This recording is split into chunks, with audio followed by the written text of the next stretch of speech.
कि यदि हम चाहते हैं कि भगवान हमारे ऊपर बहुत अधिक राजी हो जाए, बहुत प्रसन्न हो जाएं, झूमने लग जाएं, तो आप कुछ ऐसा कर लो कि जैसे भरत जी के ऊपर उनके गुरुजी द्रवित हो गए, न्योछावर हो गए, ऐसा कुछ करो कि श्री गुरुदेव तुम्हारे ऊपर हृदय से प्रसन्न हो जाए।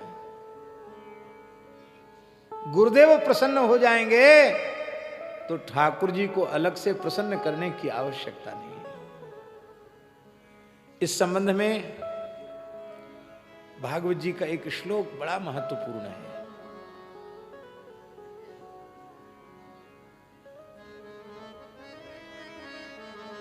इस बार हमारे श्री राधा माधव प्रभु का, श्री राधा गोपाल प्रभु का रस महोत्सव श्री द्वारिकापुरी में आयोजित होने वाला है और द्वारिका लीला वहां विशेष रूप में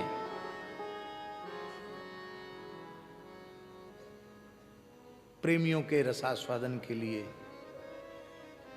श्री ठाकुर जी और संतों की प्रसन्नता के लिए वहां प्रस्तुत की जाएगी। उसमें एक सुदामा जी का भी एक दृश्य आएगा। उस दृश्य का ये प्राण है श्लोक जो हम कहने जा रहे हैं।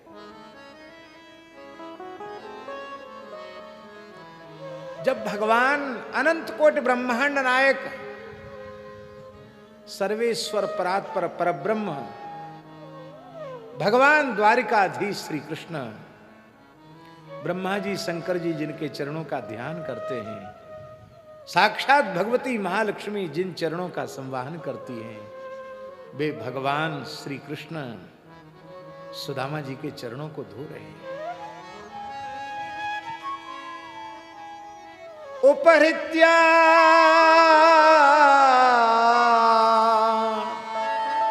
वनिज्यास्य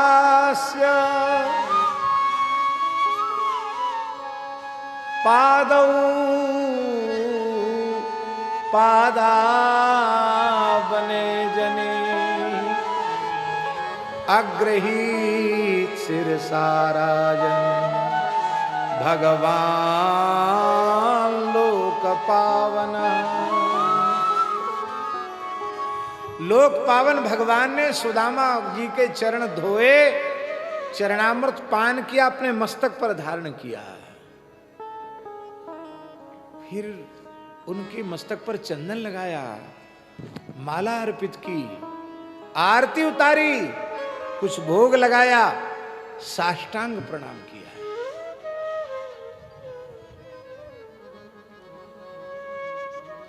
तो भगवान द्वारिकाधीश श्री कृष्ण की रानी पटरानी मन में सोच रही थी, ये भागवत जी में लिखा भी है, किमनेन कितम पुण्यम अवधूतेन भिक्षुणा। ये अवधूत जैसा लगता है, इस भिक्षुक ब्राह्मण ने कौन सा ऐसा पुण्य किया था, भगवान स्वयं सेवा कर रहे हैं। रानियां विचार करती हैं, द्वारिकावासी विचार करते हैं। देखो, द्वारिका लीला भगवान की पूर्ण ऐश्वर्य का प्रकाश है, इसलिए वहां भगवान नर लीला वाले स्वरूप में नहीं है। वहां ब्रह्मा जी भी आते हैं दर्शन करने के लिए। अब भगवान किसी काम में व्यस्त हैं, मान लो संध्या ही कर रहे हैं भगवान, और ब्रह्मा जी आ गए, तो भगवान के सेवकों में इतना पावर है, वो ब्रह्मा जी से कहते बैठिए, अभी प्रभु फुर्सत में नहीं है, थोड़ी देर में मिलेंगे। ब्रह्मा जी को प्रतीक्षा करनी पड़ती है। जब ब्रह्मा जी को ही प्रतीक्षा करनी पड़ती तो दूसरे किस गिनती में है। और इस ब्राह्मण की अगवानी करने के लिए प्रभु दौड़े।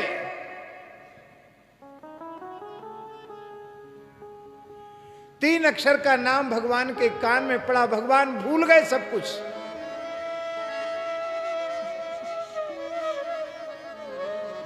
तो आज तक द्वारिका लीला में इस प्रकार की पूजा, इस प्रकार का सत्कार और इस प्रकार का अनुराग पूर्वक पूजन, पानी परात को हाथ छुओ नहीं, नैनन के जल सो पग धोए, नैनन के जल सो पग धोए।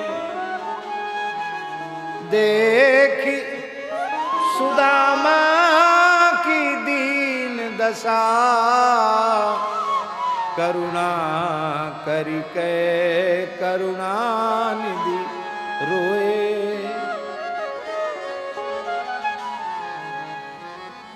सबको आश्चर्य हो रहा था कि ऐसा सत्कार आज तक किसी का नहीं हुआ।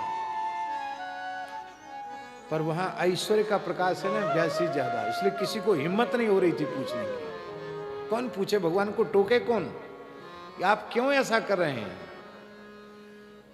भगवान ने सोचा एक ही प्रश्न सबके भीतर है कि आप क्यों ऐसा कर रहे हैं, आप क्यों ऐसा कर रहे हैं, इस ब्राह्मण में ऐसी क्या विशेषता है। वहां भगवान उत्तर दे रहे हैं, वो उत्तर और ये भाव एक है, इसलिए मैं निवेदन कर रहा हूं। मैं इस सुदामा तपोधन अकिंचन ब्राह्मण का इतना सत्कार इसलिए कर रहा हूं क्योंकि हे द्वारिका वासियों सुन लो, नाहमिज्या प्रजातिभ्याम तपोपशमनेन वा तुष्येयं सर्वभूतात्मा गुरु शुश्रूषया यथा। ये श्लोक है पूरे प्रकरण का प्राण। भगवान कह रहे हैं देखो द्वारिका वासियों, ब्रह्मचारी का धर्म है कि अग्नि की, गाय की, गुरु की और वेदों की निश्चल निष्कपट भाव से सेवा करना, इनकी उपासना करना, ये ब्रह्मचारी का धर्म है। पर मैं ब्रह्मचारी के इन धर्मों के सविधि पालन से भी उतना प्रसन्न नहीं होता हूं। तो फिर पंचमहायज्ञ करना, वैदिक अग्निहोत्र करना, यह गृहस्थ का धर्म है। कहते गृहस्थ के धर्म से मैं भी उतना प्रसन्न नहीं होता हूं। तो तप करना वानप्रस्थी का धर्म है। तो बोले वानप्रस्थी का जो तपरूप धर्म है उसके अनुष्ठान से भी मैं उतना प्रसन्न नहीं होता है। तब बोले सन्यासी का धर्म सबसे श्रेष्ठ है, क्योंकि अपनी वृत्तियों को सब ओर से उपराम कर देता है सन्यासी, और शरीर संसार का चिंतन छोड़कर केवल स्वात्म रमण करता है, आत्मा में रमण करता है। तो अपनी वृत्ति का उपशमन कर देना, शरीर संसार से पूरी तरह उदासीन हो जाना, ये जो सन्यासी का धर्म है, भगवान कहते इस सन्यास धर्म का भी कोई सविधि पालन करे, उससे भी मैं उतना प्रसन्न नहीं होता। अरे भले आदमी, ये वर्ण धर्म आश्रम धर्म है इसलिए कि आप प्रसन्न हो जाएं, और आप कहते कि हम प्रसन्न नहीं होते। प्रसन्न तो होते, उतने प्रसन्न नहीं होते। कितने? बोले गुरु शुश्रूषया यथा। मैं गुरु सेवा से जितना प्रसन्न होता हूं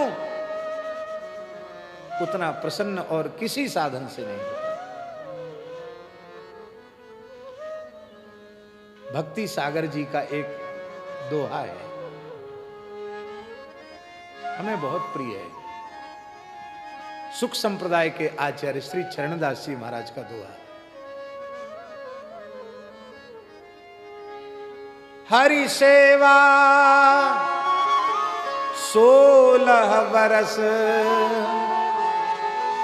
गुरु सेवा पल 4। हरि सेवा 16 वर्ष, गुरु सेवा पल 4। तो भी नहीं बराबरी, वेदन कियो विचार। इस ब्राह्मण पर मैं इसलिए द्रवित हूं, सुदामा ब्राह्मण पर, क्योंकि इन्होंने जैसी अपने गुरु महर्षि सांदीपनि की सेवा की है, वैसी सेवा दूसरे के लिए संभव नहीं है। भगवान को रिझाने का एकमात्र साधन है गुरु सेवा। गुरु सेवा क्या है?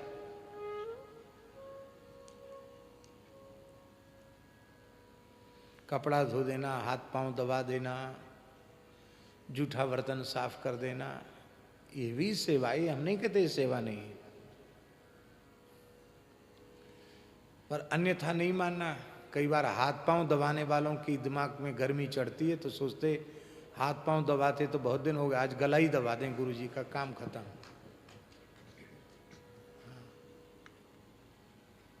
तो कई बार हाथ पांव दबाने वाले गला भी दबा देते, गर्मी चढ़ गए तो क्या क्या ठिकाना। गुरु जी का कर दो, जल्दी इनको भगवान के पास भेज दो। ये तो सेवा है ही है महाराज जी। सबसे बड़ी सेवा है उनके रुख के अनुसार अपने जीवन को ढालना। हमारे पूज्य गुरुदेव भक्तमाली जी कभी किसी को टोकते नहीं थे किसी भी बात में। सवेरे सर्दियों के समय की बात बता रहे हैं, महाराज जी तो 4 बजे वो तो चले जाते थे स्नान के लिए। तो जब जाते तो देखते कि कोई विद्यार्थी सो रहे हैं या कोई साधु सो रहे हैं, और सर्दी का समय है, किसी का कंबल चद्दर इधर उधर हो गया तो धीरे से जाते, किसी की नींद नहीं खुल जाए, कबाड़ा भी धीरे से खोलते, अब उघारा हो रहा तो उसको ठीक से उड़ा देते।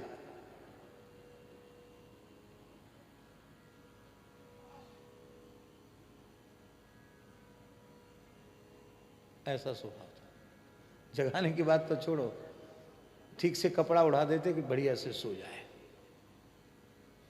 तो एक संत हैं महाराज जी, तब वे विद्यार्थी जीवन में थे, गर्मी का समय था, सो रहे थे महाराज के पास। उनका अभ्यास था पैर उठा के इधर उधर पटकने का, कई लोगों का होता है अभ्यास। तो दोनों पैर उठा के महाराज जी के ऊपर ही रख दिए, छाती पर। तो महाराज जी ने टोका तो बिल्कुल भी नहीं, आराम से दोनों चरणों को पकड़ लिया कि हिल डुल के कहीं इधर उधर हों तो इनकी नींद न खुल जाए। पूरी रात एक जैसे सीधे लेटे थे, उनकी छाती पर पैर रख दिए, वो पैर रख के ऐसे लेटे रहे।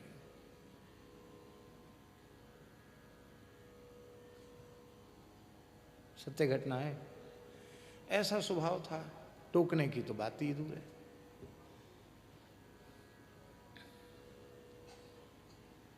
और एक आध कोई महात्मा तो सब तरह के होते थे, मोहनदास जी तो जानते हैं।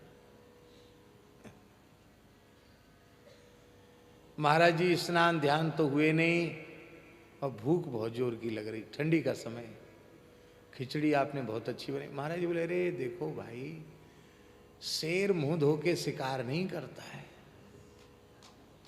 कुल्ला आचमन करके शिकार करता है। अरे आप तो शेर हो, पाओ फिर नहाना धोना पीछे, सवेरे वैसे क्या सूखी लकड़ी चबाना। तो यहां तक कि कोई बिना नहाए भी खाने बैठ जाए तो उसको परोस के जिमा दे, ये और उसमें अश्रद्धा भी नहीं करते। ये कैसा साधु है बताओ, बिना नहाए खा लिया। ये उनका सहज वृत्ति थी महाराज जी की। पर कोई 4 बजे आसन त्याग कर स्नान करके संध्योपासन में लग जाए, उसको देख के महाराज जी प्रसन्न हो जाते थे।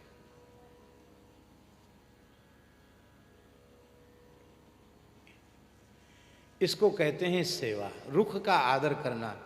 ये कैसे प्रसन्न होते हैं वैसा अपना जीवन बना लेना, वो जैसे प्रसन्न हो वैसा करना। इसी को आज्ञा समना सुसाहिब सेवा।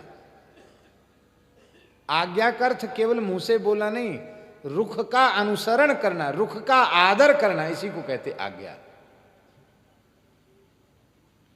गुरुजनों के रुख का आदर करना। और ऐसा किसी ने यदि कर लिया है तो भगवान बिना भजन पाठ पूजा के भी ऐसे झूमने लग जाएंगे जैसे आज झूम रहे हैं।